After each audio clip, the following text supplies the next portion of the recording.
Canada ప్రధానమంత్రి పదవికి justice Trudeau రాజీనామా చేస్తున్నట్లు ప్రకటించగానే ఆ పదవి కోసం పోటీ పడి వారి సంఖ్య పెరిగిపోతుంది. తాజాగా బ్యాంక్ ఆఫ్ కెనడా మాజీ governor, bank of England governor mark Carney తాను కూడా రంగంలో ఉన్నానని ప్రకటించారు. కెనడా లిబరల్ పార్టీ నాయకుడిగా తాను పోటీ చేస్తున్నానని తెలిపారు. 59 ఏళ్ల కార్నీతో పాటు పార్టీ చీఫ్ పదవి కోసం మాజీ డిప్యూటీ పీఎం క్రిస్టియానా ఫ్రీలాండ్తో పాటు రవాణా మంత్రి అనితా ఆనంద్ కూడా తమ అదృష్టాన్ని పరీక్షించుకుంటున్నారు. కొత్త నాయకుడు ఎంపికయ్యే వరకు తాను పదవిలో కొనసాగుతానని జస్టిస్ ట్రూడో చెప్పారు.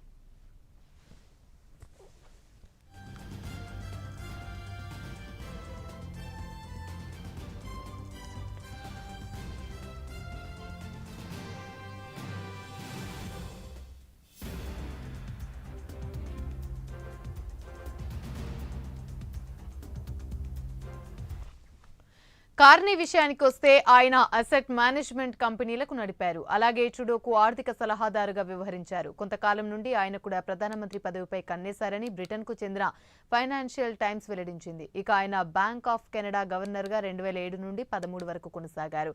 బ్యాంక్ ఆఫ్ ఇంగ్లాండ్ గవర్నర్గా 2013 నుండి 2020 వరకు పనిచేశారు. ప్రపంచవ్యాప్తంగా ఆర్థిక సంక్షోభం ఏర్పడినప్పుడు ఆర్థిక వ్యవస్థను గాడిలో పెట్టడంలో కీలక పాత్ర పోషించారు. కోవిడ్-19 సమయంలో ఆయన యూరోపియన్ యూనియన్ నుంచి బయటపడిన బ్రిటన్ ఆర్థిక వ్యవస్థను చక్కబెట్టారు. ప్రస్తుతం కెనడా ఆర్థిక సంక్షోభంలో కూరుకుపోయింది.